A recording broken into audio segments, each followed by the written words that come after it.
Chapter 3. The Snatch. Under the blanket, Sophie waited. After a minute or so, she lifted a corner of the blanket and peeped out. For the second time that night, her blood froze to ice and she wanted to scream, but no sound came out.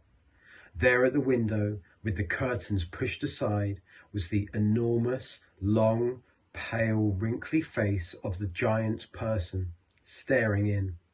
The flashing black eyes were fixed on Sophie's bed.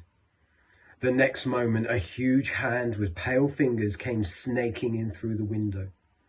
This was followed by an arm as thick as a tree trunk.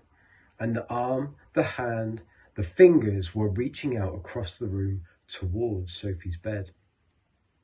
This time Sophie really did scream, but only for a second, because very quickly the huge hand clamped down over her blanket and the scream was smothered by the bedclothes.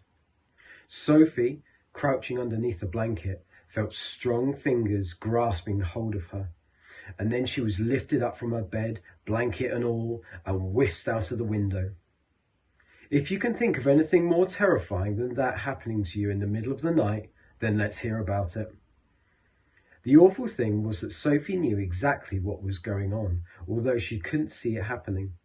She knew that a monster, or giant, with an enormous, long, pale, wrinkly face and dangerous eyes had plucked her from her bed in the middle of the witching hour and was now carrying her out through the window, smothered in a blanket.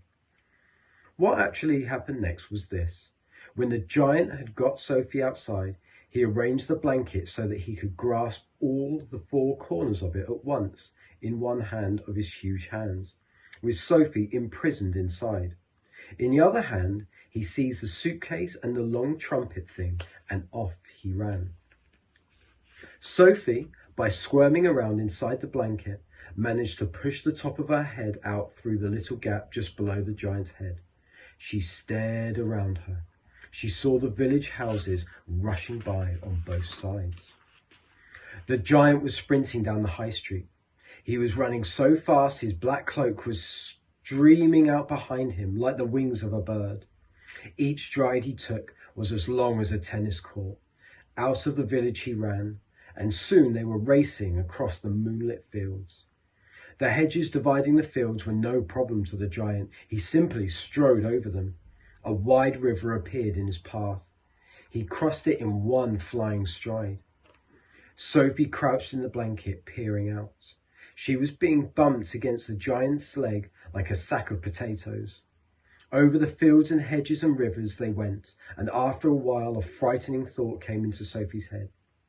The giant is running fast, she told herself, because he is hungry, and he wants to get home as quickly as possible, and then he'll have me for breakfast.